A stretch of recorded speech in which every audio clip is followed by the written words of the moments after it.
एकच मिशन, एकच मिशन, एकच मिशन, आरक्षण आपल्या हक्काचे, आरक्षण आपल्या हक्काचे, कसरत महासंघाचा, कसरत महासंघाचा। आदरणीय सुधाकर कांबळे हे आपलं मनोगत व्यक्त करतील।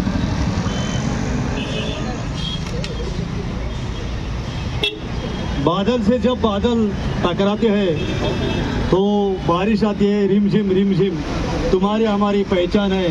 जय भीम, जय भीम। सगळ्यांना मैत्रीपूर्ण एकदा जय भीम।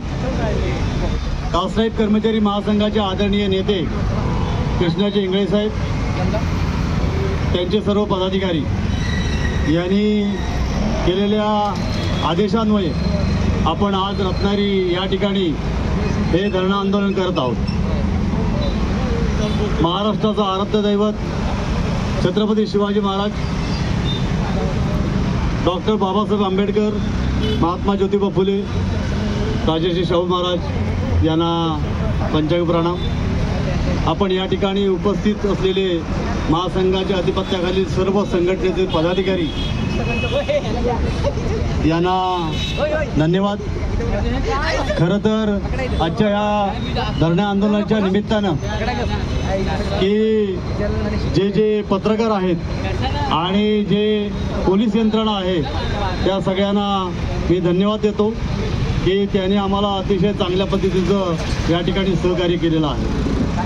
म्हणून आपल्याला माहिती आहे, अनेक आता आपल्याला संतोष कांबळे यांनी सविस्तरपणे आजच्या या धरणे आंदोलनाची काय पार्श्वभूमी आहे ते आपल्याला थोडक्यात त्यांनी विशद केलेले आहे।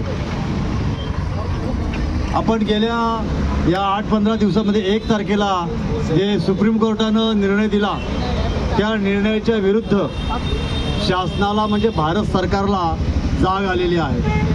130 खासदार एकत्र आल्यानंतर आदरणीय मोदी साहेब यांना क्लिअरची अट थांबवावीच लागलेली आहे। त्या संघटनेचा विजय आहे।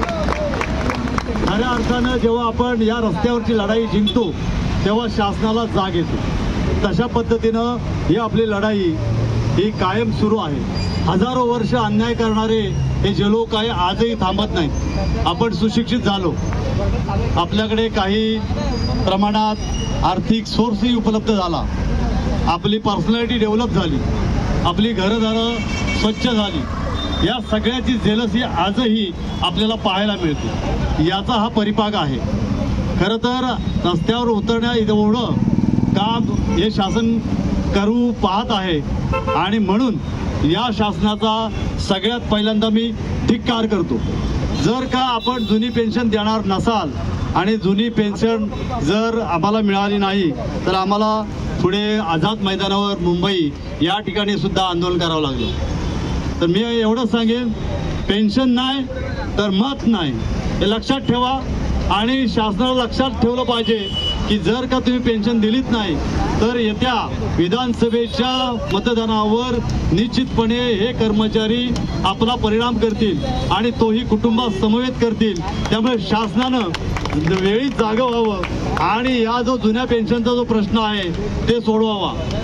देवेंद्र फडणवीस शासनामध्ये आल्यानंतर पहिलं एक परिपत्रक काढलं सामान्य प्रशासनामधून आणि पदोन्नतीमधलं आरक्षण हे स्थगित केलं। यानंतर 7 मे 2021ला या सरकारने GR काढला आणि पदोन्नतीमधील आरक्षण बंद करण्याचा कायमचा निर्णय घेतलेला आहे। छुप्या पद्धतीनं अशा पद्धतीनं GR काढून या शासनानं आम्हाला कायमपणे त्रास देण्याचा प्रयत्न केलेला आहे। त्यामुळे आपल्याला हे धरणं आंदोलन करावं लागतं। आपल्याला माहिती आहे की डॉक्टर बाबासाहेब आंबेडकरांनी जी घटना लिहिली या घटनेमध्ये आपल्याला संविधानिक हक्क दिलेला आहे आणि त्यामध्ये आरक्षणाची तरतूद अनुसूचित जाती आणि अनुसूचित जमातीसाठी केलेली आहे। या अनुसूचित जाती आणि जमातीच्या लोकांना जर का पदोन्नतीमध्ये आरक्षण दिलं तर नेमके काय परिणाम होतील तर आपल्याला माहिती आहे की पदोन्नतीमध्ये आलेले जे लोक आहेत ते अधिकारी होतात आणि अधिकाऱ्यांच्या हाताखाली काम करावं लागेल ही गोष्ट आपल्याला अपमानाची वाटत असल्याने खऱ्या अर्थानं शासनातले असणारे पांढरपेशी हे अशा पद्धतीचा GR काढून आपल्याला त्रास देण्याचा प्रयत्न करत आहेत। खरं तर या ठिकाणी शेड्यूल ट्राईबचे लोक मोठ्या प्रमाणात उपस्थित राहायला पाहिजे। आज जवळजवळ 75% लोक हे अनुसूचित जातीतले या ठिकाणी जमा झालेले आहेत। त्यामुळे अनुसूचित जातीचा माणूस हा लीडर आहे आणि हा लीडर ऐतिहासिक आहे। हा पूर्वी राजाच होता आणि आजही राजा आहे। त्यामुळे आम्ही आमचं राज्य घेतल्याशिवाय आता राहणार नाही।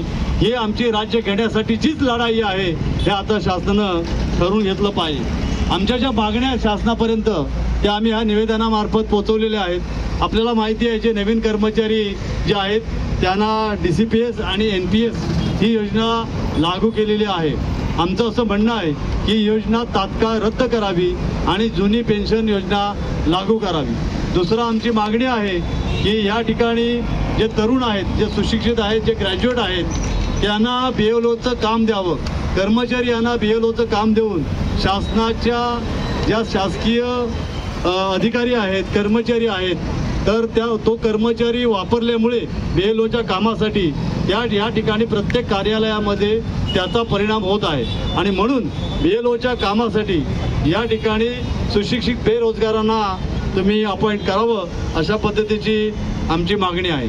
तिसरी आमची मागणी अशी आहे की अनुसूचित जाती जमातीसाठी आणि टोटल आरक्षणासाठी 7 मे 2021 रोजी जो काढलेला शासन निर्णय आहे हा त्वरित शासनाने रद्द करावा आणि पदोन्नतीतील आरक्षण टप्प्याटप्प्यावर लागू करावं अशी आमची ही मागणी आहे।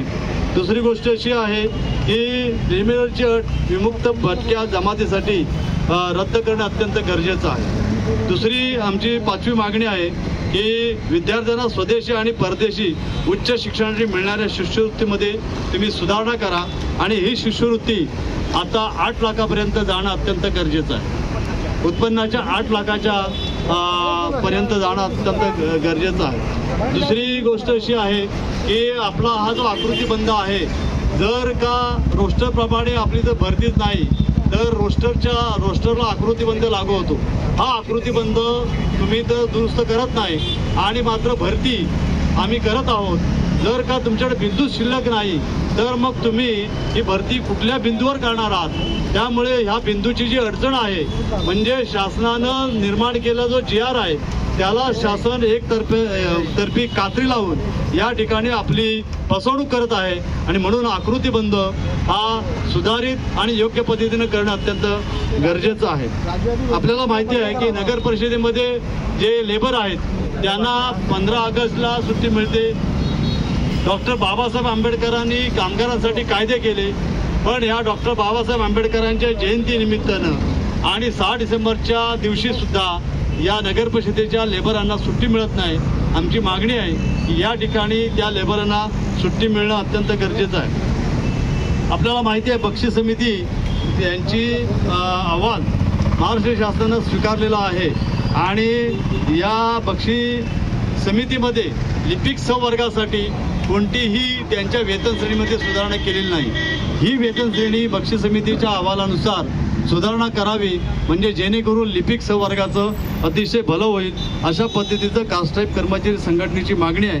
त्याचबरोबर शिक्षक पदवीधर जी आहेत त्या पदवीधरांची वेतन श्रेणीमध्ये सुधारणा करणं अत्यंत गरजेचं आहे। ती सुद्धा सुधारणा होणं ही जर केलं नाही तर आम्हाला येत्या काही दिवसामध्ये आंदोलन करावं लागेल आणि शासनाला ही जाग आणावीच लागेल असं आमचं कास्ट टाईपच्या मार्फत मागणी आहे। शासन मान्यता शाळांमध्ये म्हणजे इंग्लिश मीडियम आणि CBSE सेल्फ फायनान्स तातडीनं त्यामध्ये रोस्टरनुसार भरती करावी अशी आमची या ठिकाणी मागणी आहे। या निवेदनामध्ये आम्ही ते नमूद केलेलं आहे।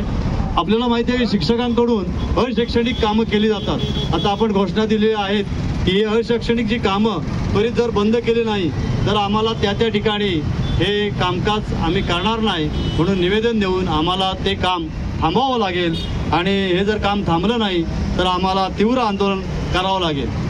आपल्याला माहिती आहे की आरोग्य खात्यामध्ये मोठ्या प्रमाणात नर्सेस काम करतात गेल्या कोरोनाच्या काळामध्ये ज्यांनी काम केलेलं आहे अशा नर्सेसना आजही आपल्याला कंत्राटी म्हणून काम करावं लागतं. अनेक खात्यामध्ये आज कर्मचारी नाहीत.